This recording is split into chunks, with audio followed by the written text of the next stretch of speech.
পশ্চিমারা কেন চায় না, কেন শেখ হাসিনাকে মাইনাস করতে চান? পিটার হাস সে ওই অফিসটাকে বানিয়ে ফেলেছিলেন একটা রাজনীতির কি বলবো ষড়যন্ত্রের কেন্দ্র। তারা চান না শেখ হাসিনা কামব্যাক করুক, ফেরত আসুক, কারণ এটা তাদের রিটালিয়েশন। সেই রিটালিয়েশনের বলে তারা তাকে ক্ষমতার থেকে যেমন সরিয়েছেন, এবং তারা চান না যে আওয়ামী লীগ ফিরে আসুক, কিন্তু শেখ হাসিনার নেতৃত্বে না। পশ্চিমাদের এই আকাঙ্ক্ষাই তাহলে ভারত বাস্তবায়ন করতে চাচ্ছে। সজীব ওয়াজেদ জয় তার কোন একটি বক্তব্যে সে বলেছিলেন যে আমাদের পরিবার আর কোন রাজনীতিতে যাবে না, এনাফ ইজ এনাফ। কিন্তু আমি উদ্বুদ্ধ হয়েছি তার আবার সে যখন আল জাজিরাতে একটা সাক্ষাৎকার দিয়েছে, তার মধ্যে যে বোল্ডনেস, স্টেটসম্যানশিপ এবং লিডারশিপ কোয়ালিটি হি প্রুভেন। এবং সেখানে স্পষ্টভাবে উনি একটা কথা বলেছেন, আমি এমন একটি বিষয় অবতারণা করতে চাই যে উনি বলেছেন মাই মাদার ইজ ওল্ড। অনেকে এটা নিয়ে সমালোচনা করেছেন, আমার কাছেও খারাপ লেগেছে, কিন্তু তারপর পরই আবার সেটা সংশোধন করে বলেছেন শি ইজ এল্ডারলি। হ্যাঁ, she is no longer gonna come back to lead the party, no longer gonna come back two politics. আমার ধারণা পশ্চিমাদের অনেক দেশ, শক্তিশালী দেশ চাচ্ছে যে যাতে শেখ হাসিনাকে মাইনাস করা যায়। সেই 1-11 সময় থেকে -2 ছিল, এখনো আছে মাইনাস শেখ হাসিনা। হয়তোবা সজীব ওয়াজেদ জয় সেই বার্তাটাই ইনডাইরেক্টলি বিশ্ববাসীর কাছে তুলে ধরেছেন যে she is no longer in politics. Could be. I appeal to the nation, whole nation, আপনার এই অনুষ্ঠানের মাধ্যমে, যে please come back and take over yourself. Your mother will lead behind this scene. আমিও মনে করি যে হয়তো একটা সময় আসছে, এখন তারুণ্যের নেতৃত্ব দরকার, আমরাও চাই। হ্যাঁ, Sajeeb Wazed Joy, come to the platform, take over, do not waste the time anymore. কারণ সমগ্র দলের নেতাকর্মী, বাংলাদেশের মানুষ তাকায় আছে আওয়ামী লীগের নেতৃত্বের দিকে, শীর্ষ নেতৃত্বের দিকে। এবং আমিও মনে করি বঙ্গবন্ধু কন্যা জননেত্রী শেখ হাসিনার কিছু রেস্ট এবং রিক্রিয়েশন দরকার। She needs some rest and mental peace. এবং আমরা বলি না অনেক সময়, লিভ মি অ্যালোন, আমাকে একা থাকতে দাও একটু, let her to think herself. হ্যাঁ, এবং আমি মনে করি যে তাহলে উনি যতদিন আল্লাহ বাঁচিয়ে রাখবেন, উনি মূলত দলের নেতৃত্বে থাকবেন, উনি নেতৃত্ব দিবেন, এবং দলের কোটি কোটি কর্মী সমর্থক কেউই শেখ হাসিনা ছাড়া অন্য কাউকে মেনে নেবে না। সে জায়গায় উনি থাকবেন, কিন্তু ওনার স্ট্রং হ্যান্ডস দরকার, এবং সে দরকার ওনার বঙ্গবন্ধুর রক্তজাত। হ্যাঁ, সেই ঐতিহ্য থেকেই আসা। তাহলেই পার্টি ইউনাইটেড থাকবে, তাহলেই আবার দল ঘুরে দাঁড়াতে পারবে, এবং সেটা খুব খুব শীঘ্র ঘুরে দাঁড়াতে পারবে, এটাই আমার বিশ্বাস। আপনি এতগুলো প্রশ্ন আমার মাথার মধ্যে দিলেন, একটা প্রশ্ন করে শেষ করব আজকে, সেটি হচ্ছে পশ্চিমারা কেন চায় না, কেন শেখ হাসিনাকে মাইনাস করতে চান? এটা আপনিও জানেন একজন সাংবাদিক হিসেবে, আমরাও বিভিন্ন জায়গায় আলোচনায় সমালোচনায় শুনি যে শেখ হাসিনার উপরে সবচেয়ে বড় ব্লেম আমেরিকান ডিপ্লোম্যাসিতে উনি কোথাও ছাড় দেন নাই। আমেরিকার অঙ্গুলি নির্দেশ উনি যেমন পরোয়া করেন নাই, তাদের অব্যাহত চাপ, দাবি উপেক্ষা করেছেন, এবং সর্বশেষ কিভাবে বলবো যে বিগত 6 জন 7 জন বা 8 জন অ্যাম্বাসেডর যারা বাংলাদেশে সার্ভ করেছেন, যার 99% যারা আওয়ামী লীগের এগেনস্টে কাজ করেছেন। এবং সর্বশেষ পিটার হাস সে ওই অফিসটাকে বানিয়ে ফেলেছিলেন একটা রাজনীতির কি বলবো ষড়যন্ত্রের কেন্দ্র। তো সেই জায়গাটায় পরাভূত হয়েছেন এবং তারা চান না শেখ হাসিনা কামব্যাক করুক, ফেরত আসুক, কারণ এটা তাদের রিটালিয়েশন।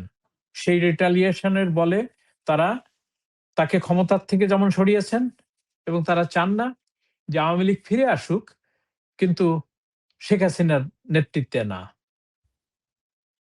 তো এই মাইনাস ফর্মুলা তাদের মনের মধ্যে আছে। আমি বিশ্বাস করি বাংলাদেশের জনগণ, আওয়ামী লীগের কোটি কোটি সমর্থক ভক্ত, তারা কেউ এটা মেনে নেবেন না, মানবেন না। কারণ পৃথিবীতে পরাশক্তি তাদের অঙ্গুলি হেলনে, তাদের নির্দেশে আমরা দেখছি ভেনেজুয়েলার প্রেসিডেন্ট এবং তার পত্নীকে কিভাবে ধরে নিয়ে আসা হয়েছে, ইরানকে ধ্বংসযজ্ঞ করা হচ্ছে, আফগানিস্তান, ভিয়েতনাম, সিরিয়া, মিশর, পাকিস্তান, শ্রীলঙ্কা, নেপাল, আপনি সর্বক্ষেত্রে দেখেন যে তাদের এই রেজিম চেঞ্জ তাদের পছন্দ হলো না, কথা মতো চললো না, তারা একটা পাপেট গভর্নমেন্টকে বসায়। বাংলাদেশেও সেই একটা পাপেট তৈরি করেছিল মোহাম্মদ ইউনুসকে। সেই ইউনুস এসে তাদের সেই প্রত্যাশিত সকল জিনিস ২ হাত দিয়ে উজাড় করে দিয়ে দিছে। এই যে উজাড় করে দিয়ে দিছে, সর্বশেষ যে মানে চুক্তি, তাদের সঙ্গে যে চুক্তি করে গেছে, আমি জানি না এই ভার বিএনপি সরকার বহন করতে পারবে কিনা। জি, অষ্টে পৃষ্ঠে বেঁধে দিয়েছে। জি। তো এবং একটা মানে প্রধানত একটা কি বলবো, সেই ইসের ব্রিটিশ ব্রিটিশ বলি আর আমেরিকারই বলি, একটি একটি তাবেদার সরকার প্রতিষ্ঠা করে দিয়েছিল, যারা 25টা বোয়িং কিনতে হবে, সমস্ত কৃষিজাত পণ্য আমেরিকা থেকে কিনতে হবে, তাদের অনুমতি ছাড়া অন্য কোনো দেশ থেকে কিচ্ছু কেনা যাবে না, এবং সমরাস্ত্র কিনতে হবে, সমস্ত কিছু হাই ট্যারিফ দিতে হবে। তো এরকম একটা অষ্টিপৃষ্টে বেঁধে আমাদের সমস্ত পোর্ট নিছে, আমাদের হয়তোবা সেন্ট মার্টিন দ্বীপও নিছে, করিডোর দিছে, এবং সমস্ত কিছু করিয়া তাদেরই সেই ইউনুসের ক্যাবিনেটেরই মনে করেন অর্ধ ডজন লোক এখন আবার এই ক্যাবিনেটে, ফরেন মিনিস্টার থেকে শুরু করে আইন মিনিস্টার, আপনার অন্যান্য মন্ত্রী টন্ত্রী দিয়ে সেই সরকারের এই সরকার মিলে আমি দেখি তার মধ্যে একই প্রতিধ্বনি। ফলে সেই সেই আমেরিকান পলিসির তাদের সেই তাবেদারি সরকারই এই, যদি 5 বছর ক্ষমতায় থাকে বিএনপি, সেই হিসাবেই তাদেরকে চলতে হবে। তারা কখনো ওই মানে মেরুদণ্ড সোজা করে দাঁড়িয়ে সরকার চালাতে পারবে না। কারণ সেই বাংলায় একটা কথা বলে খারাপ অর্থে, যে পাইন মেরে দিয়ে গেছে ইউনূস। বাংলাদেশের যে 12টা বাজানো দরকার সেটা মেরে দিয়ে গেছে। তো সেখান থেকে ঘুরে দাঁড়াইতে আমি মনে করি আবার এই এই যে জাতি, নিরস্ত্র জাতি মুক্তিযুদ্ধ করে 93,000 পাকিস্তানি সৈন্যদেরকে আত্মসমর্পণে বাধ্য করে 9 মাসের মাথায় দেশ মুক্ত করতে পারে, তারাই আবার এই দেশকে শৃঙ্খল মুক্ত করবে, এবং সেটা হবে আওয়ামী লীগের নেতৃত্বে, আমি বিশ্বাস করি। জি। আম বা কি বলবো? আপনি এত, এত কিছু আজকে বলছেন, আম আ শেষ হইয়াও হইল না শেষ। ভেনেজুয়েলার প্রেসিডেন্টকে যেভাবে করে তুলে নিয়ে গেছে, আ সেইটা একটু মাথায় রেখে প্রশ্নটি করছি যে আপনি মানে এই সরকারের পতন, শেখ হাসিনার ভারতে চলে যাওয়া, এগুলো আ এবং এখন পশ্চিমা বা আমেরিকা চায় না যে শেখ হাসিনা, আওয়ামী লীগ ফিরুক কিন্তু শেখ হাসিনার নেতৃত্বে নয়। এটি যদি হয়ে থাকে তাহলে তারা তো আগের থেকেই সক্রিয় ছিল। তো শেখ হাসিনাকে ভারতে নিয়ে যাওয়াটাও এটার একটি অংশ কিনা? কারণ আঞ্চলিক রাজনীতিতে ধরেন আ আমেরিকা যদি বিশ্ব মোড়ল হয়ে থাকে, আমাদের অঞ্চলে তার প্রতিনিধি হচ্ছে গিয়ে ভারত। তো ভারত লোকালি ওই ভেনেজুয়েলায় যে ঘটনাটি ঘটেছে, সেই ঘটনাটি বাংলাদেশে ঘটেছে কিনা? এখানে একটু ভৌগোলিক পটভূমিতে একটু পার্থক্য আছে। ভারত বাংলাদেশ পরিবেষ্টিত, 4095 কিলোমিটার ব্যাপ্তি ঘিরে রাখা বাংলাদেশ। সেই বাংলাদেশ থেকে আমেরিকান কোন ফোর্স গিয়ে তাকে তুলে নিয়ে আসা ভারতকে উপেক্ষা করে এটা কঠিন ছিল, সেটা পারত না। এবং এখানে ভারত একটা রোল প্লে করেছে। যেমন আর একটা রোল প্লে করেছে ভারত আমার পর্যবেক্ষণে, সেটি হলো এই নির্বাচনে ডিসাইডেড ছিল যে আমেরিকা জামাতকে ক্ষমতায় আনবে, তাদেরকে মডারেট ডেমোক্রেটিক একটা পার্টি হিসাবে আখ্যায়িত করে তাদের পিছনেই সমস্ত রসদ ঢেলেছে। কারণ পৃথিবীতে যেখানেই হোক এই ধরনের রেডিক্যাল মানে এক্সট্রিমিস্ট পার্টি ক্ষমতায় আনতে পারলে তাদের জন্য সেই জায়গাটা কবজা করা সহজ হয়। তারা যেমন বিন লাদেনকে তৈরি করেছিল, তারা যেমন ইয়েতে কি বলে ওই সন্ত্রাসী জঙ্গি বিভিন্ন দেশে তৈরি করেছিল, সেখানে সেটা পারে নাই। কিন্তু ভারতের গেম প্ল্যানে এইখানে আমেরিকা হেরে গেছে নির্বাচনের সময়। কারণ বিভিন্ন বিশেষজ্ঞের মতামতের ভিত্তিতে যেটা জানা যায় যে ভারতের direct interference and support to BNP, এই বিএনপি কে সাপোর্ট দেওয়ার ফলে বিএনপি কিছু সমঝোতায় আসে ভারতের সঙ্গে, হয়তোবা লিখিত বা অলিখিত। সেই সমঝোতার ভিত্তিতে একটা এক্সট্রিমিস্ট রেডিক্যাল গ্রুপ জামাত ইসলামের মতো দল ক্ষমতায় আসলে ভারতের জন্য আরো বিপজ্জনক ছিল। সে কারণে অপেক্ষাকৃত মডারেট ডেমোক্রেটিক একটি পার্টি বিএনপি তাদেরকে সমর্থন দেয়, এখানে আমেরিকা হেরে যায়। যার প্রতিধ্বনি রেজওয়ানা হাসানের মুখ দিয়ে এসছে যে জামাতের 168টা আসনে জেতার কথা ছিল, ওনারা এটাকে হইতে দেননি। কিন্তু আসলে ওনারা পারেন নাই হতেছে এই পলিসির কাছে যেখানে ইন্ডিয়া হস্তক্ষেপ করেছে। আমি বিশ্বাস করি ভেনেজুয়েলার ক্ষেত্র আর এইখানের ক্ষেত্রটা একটু ভিন্ন। হ্যাঁ, আর আমেরিকার রেকর্ড আছে শুধু ভেনেজুয়েলার এই ইয়াকে মাদুরোকে নিয়ে আসছে তা না, তারা নড়িয়াকে নিয়ে আসছে পানামার থেকে, তারা হন্ডুরাস থেকে হন্ডুরাসের প্রেসিডেন্টকে ধরে নিয়ে আসছে এবং তাদেরকে অনির্দিষ্টকাল 40 বছর 45 বছর করে জেল দিয়েছে। হ্যাঁ, হয়তোবা মাদুরোর ভাগ্যেও সেটা আছে। এবং আমেরিকার প্রেসিডেন্ট ডোনাল্ড ট্রাম্প 3 দিন আগে ঘোষণা করেছেন $2 বিলিয়ন ওয়ার্থ অফ ওয়েল ভেনেজুয়েলার থেকে আমেরিকায় আসতেছে এবং সে আমেরিকার সমস্ত তেল কোম্পানিগুলাকে নিয়োজিত করেছে ওখানে সমস্ত তেল, এবং যেখানে পৃথিবীর কি বলে 40% জি। তেল যেখানে জমা আছে ওনারা লিখছেন। সম্পদের জন্য।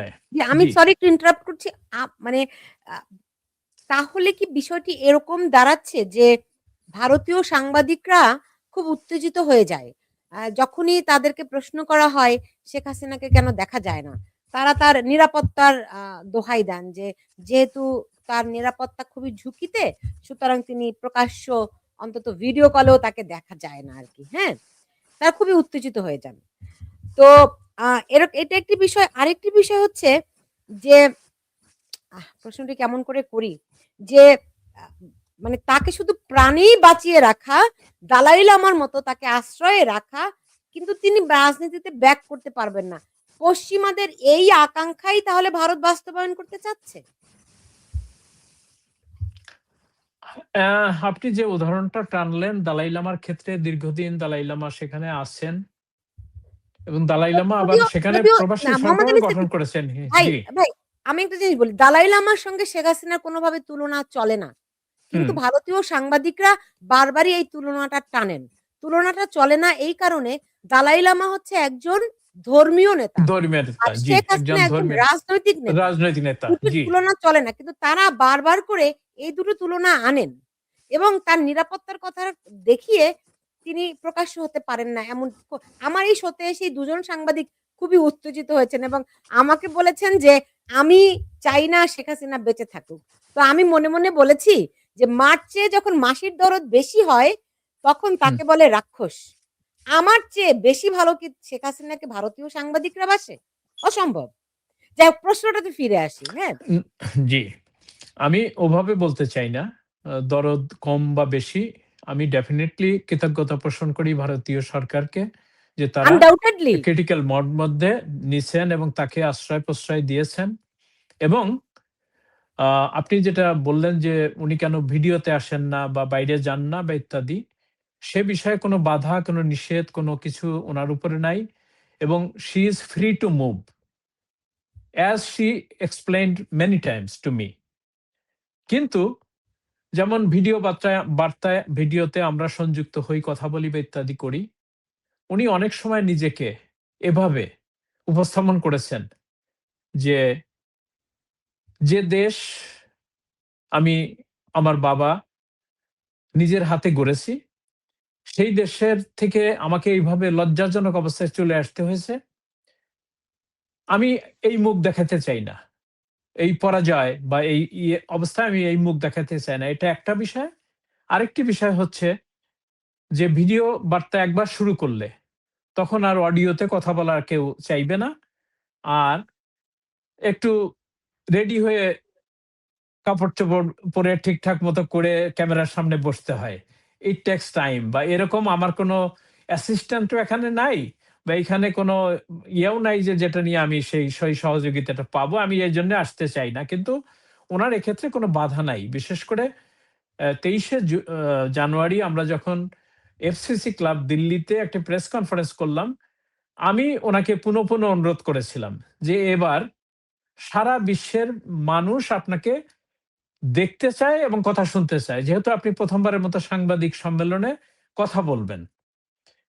কিন্তু শেষ পর্যন্ত উনি আ সম্মত হন নাই, আসতে চান নাই। যে আমি বরং একটা প্রি রেকর্ডেড মেসেজ একটা দেই। আমার কাছে মনে হয় না যে উনি আসতে চান না বা চাইবেন না সেটা না। যেমন আমার ব্যক্তিগতভাবে আমার নিজেরও ইচ্ছা আমি আমি একটু স্বচক্ষে উনাকে দেখতে চাই। এরকম কোটি মানুষ দেখতে চান বঙ্গবন্ধু কন্যাকে।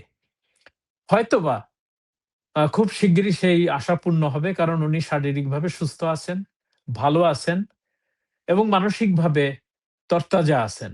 উনার কথায় বোঝা যায়। আপনার সঙ্গে পরবর্তীতে যখন কথা হবে, আপনি নিশ্চয়ই বলবেন যে কোটি মানুষ তাকে দেখতে চায়, কোটি মানুষ তাকে ভালোবাসে।